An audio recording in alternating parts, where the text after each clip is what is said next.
harka fuunee daawwattootaaf jaalatamtootaaf kabajamtoota ilmaan Oromoo jirra jirtu fayyaa keessanii bakka jiraattan. Egaa har'a akkuma beekamu barnoota gaarii barnoota baay'ee isin jaallatan barnoota baay'ee isinitti tolu jechuudha qabadheen isin dhiyaadhee jira daawwattoota keenya warreen aga ammaan dura goftanii chaanaala keenya subscribe godhan akka subscribe nu goftanii godhanii nu jajjabeessitan isin gaafanne jechuudha. Egaa barnoota baay'ee bareedaa barnoota isinitti baay'ee tolu qabadhee isin dhiyaatee jira. Saniifuu YouTube chaanaala keenya subscribe godhaa.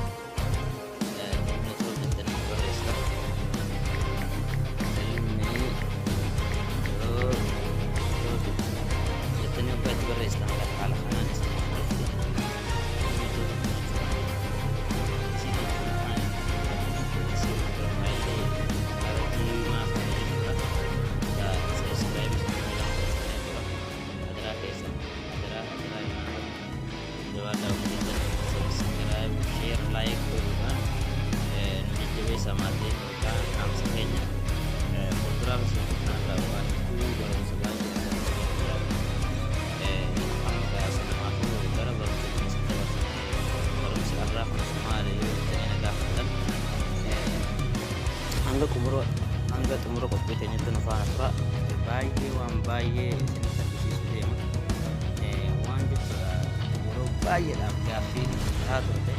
Alhamdulillah ya Rabbil Alamin arangkan batin jirti sanifu akata itu terjemana Facebook kayaknya je coba refama wa Facebook kayaknya rati berrefama ada berrefama afan Inggrisfa berrefama afan Arabifa berrefama afan Urdu berrefama afan Amara berrefama nufid kamu berbajet afan di jirate yadamu dan di surasi akhir disini terkisi sudah asuman afan buah adalah YouTube channel kayaknya YouTube buttonnya subscribe dulu ya katina asuman gara baru ini sanchez sisa afan buah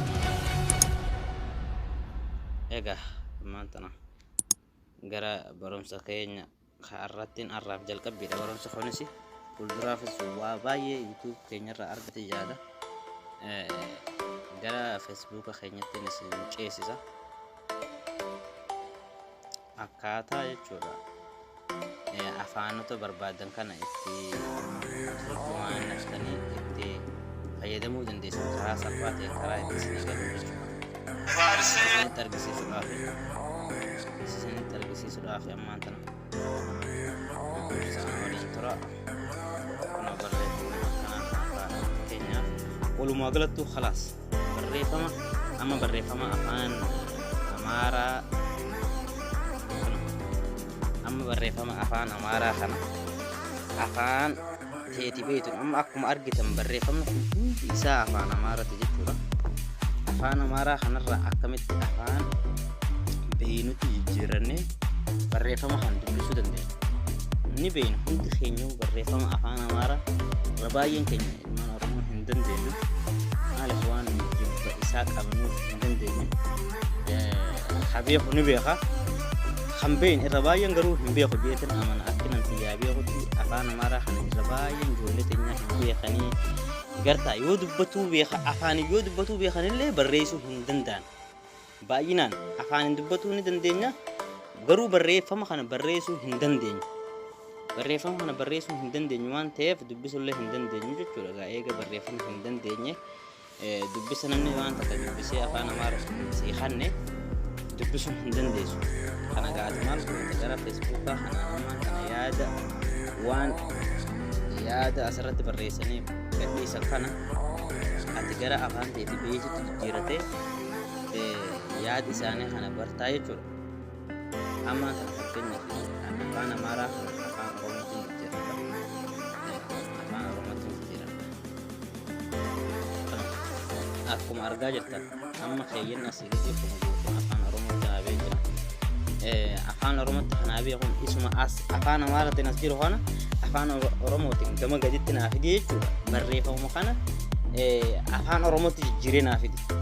Kunis afaan amaaraatiin jira, afaan oromootti hiika, afaan oromootiin naa fidi jechuun waan barreeffamni kun dubbatu kunis dubbata afaan oromoo kana dubbata jechuudha. Garuu warri posti godhu kun afaan amaaraa qofaan posti godhu. An garuu afaan oromootti jijjiirradhee jechuudha. Ammaan kan akka naagalutti akka xiyyaanaa mijjata qabuttiin afaan oromootti jijjiirradhee afaan oromootiin beeka afaan oromooti afaan kiyya waan ta'eefin afaan oromootti jijjiirradhee jechuudha. Egaa amma akkuma argaa jirtan April 4 baatiin 4/2012 PM kantiibaan magaalaa Finfinnee Injiinar Taakkalaa Uumaa deeggarsa meeshaalee adda addaa fi meeshaalee adda addaa biyya keenya keessatti mudateef deeggarsa taasisaniiru. Akka kanatti tokkoffaa Kaasuub magaalaa qonnaan bulaa 100 xaafii kuntaala, lammaffaa bilbila bubbee yookaan laaftoo qote bulaa 130 xaafii kuntaala, akaakii kaallitti qote bulaa 233 xaafii kuntaala, warshaa saamunaa toraayaa 400 kaartoona saamunaa, habashaa 5 konkolaataa ayruuf tokkoo fi saamunaa kaartoona 30, Omoteek Jeneraal muuzii kiloogiraama 550, dinnichaa kuntaala 120, timaatima 60, shunkurtii 60 fi seeftii jaaketii 500 fi maaskii fuulaa 1000. Torbaffaa cooma aswaa banaa sondar qaama bishaaw akkanumdamii 70 uffata kaartoonaa fi saamunaa 50 xaafii kuntaala. 8ffaa gaafis bargaa'een diraama fuula 50 fi uffata fayyaa 500. kaampaanii kookaa-koolaa 100 fi 12,000. kuduraa dhugaatii lallaafaa daakuu zayita kaartoona 80. akkanatti isiniif fidaa jechuudha. Barreeffamni dheeraadha gaa dubbifnee fixuu waan hin dandeenye jechuudha. Egaa akkuma argaa jirtan asiin fidaa jechuudha.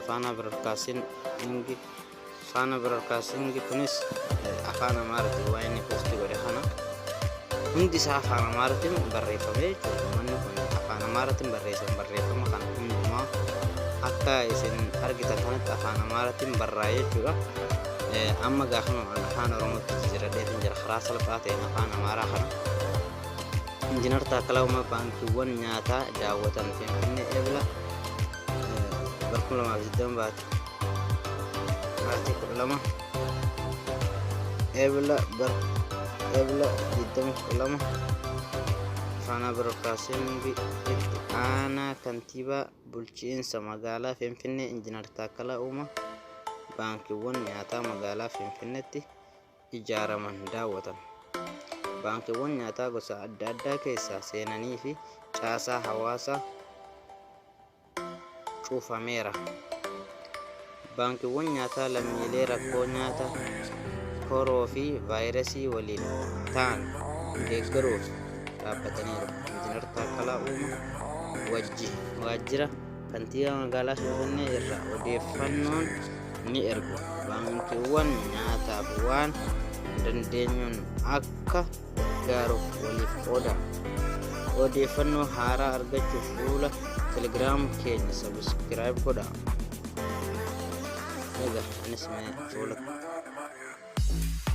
telegiraam isaanii sabiskiraayib godhaafi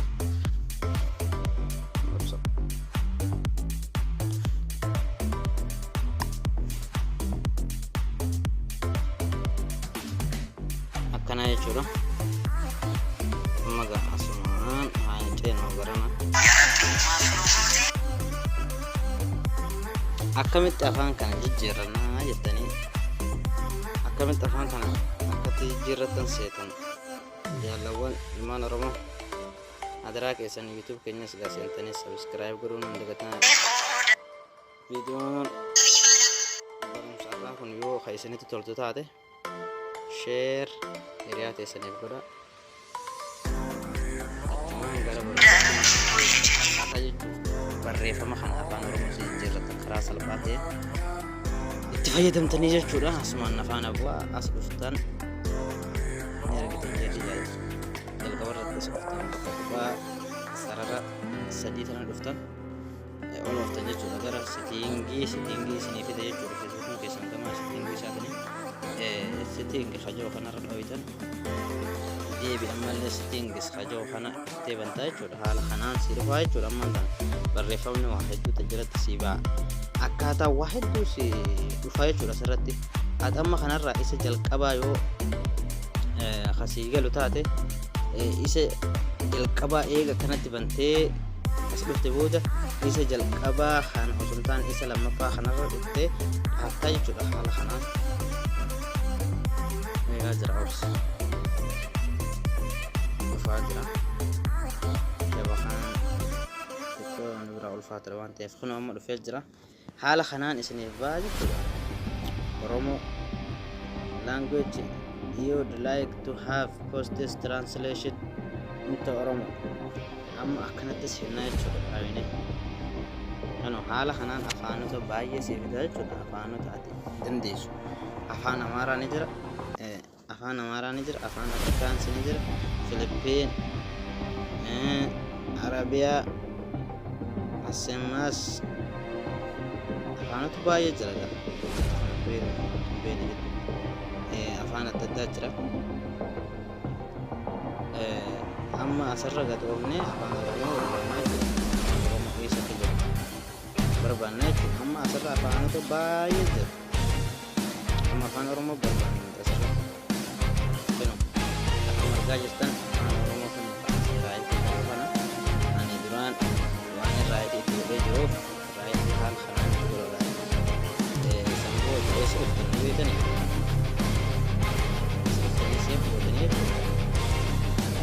booda eega barreeffama akkasitti seef booda akka inni si tuutumaan as dhuftee asirratti fakkeenyaaf jalqaba asirratti hin baasu qalama gurraacha seefi sarreef asirratti hin baasu asiin isin baasu seef asirratti gootanii jechuudha. Deebi ammas ka sadaffaa kanarra dhuftanii ammallee deebitanii seef gootanii jechuudha. Asirratti galaan booda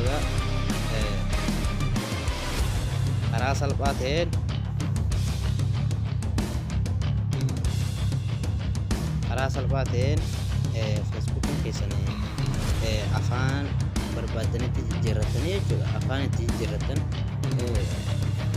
ammallee kana margaa jirtan afaanota kana haala kamiin afaan tokko qofatti jijjiirratu yoo hin barbaanne walirratti jechuudha. Walirratti hiitanii amma fakkeenyaaf afaan Oromoo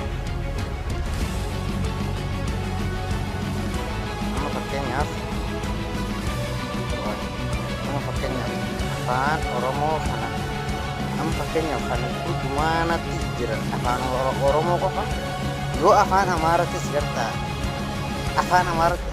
afaan Oromoo kan afaan Amaaratti atama waan afaan Amaaratti atama nama afaan Amaaraa qofa danda'u afaan Oromoo hin dandeenye taate akkanatti afaan dandeessuun irratti hidhattaa jechuudha. Kunoo afaan sadiin amma irratti hidhatu deema fakkeenyaaf afaan Arabaa, afaan Amaaraa, afaan Oromoo jechuudha. Haala kanaan ni argite jeetii yaada. Garuu afaanota ati barbaaddu san tokko qofa yoo hidhatu barbaadde kanneen ni balleessita. Afaan Oromoo qofatti dhiifattaa jechuudha. Afaan Oromoo kan qofa dandeessu waan ta'eef. Afaan Arabii beektus, afaan Amaariffaa beektus, afaan Ingiliffaa beektus haala kanaan afaan dandeessu asirratti baafattee akka afaan dandeessunitti si turjumaanuu danda'u baafattaa jechuudha. Ammaaf garuu afaan Oromoo tan jijjiirrachuu fedhe waan ta'eef haala kanaan asirratti seef godhee naaf dhufaa jechuudha. Asumaan egaa viidiyoon tun yoo isinitti tolte YouTube channel keenya subscribe godhuun hin dagatina. Adaraa keessan giddabeessaa nu bira dhaabbadhaa. Galatooma ilmaan Oromoo.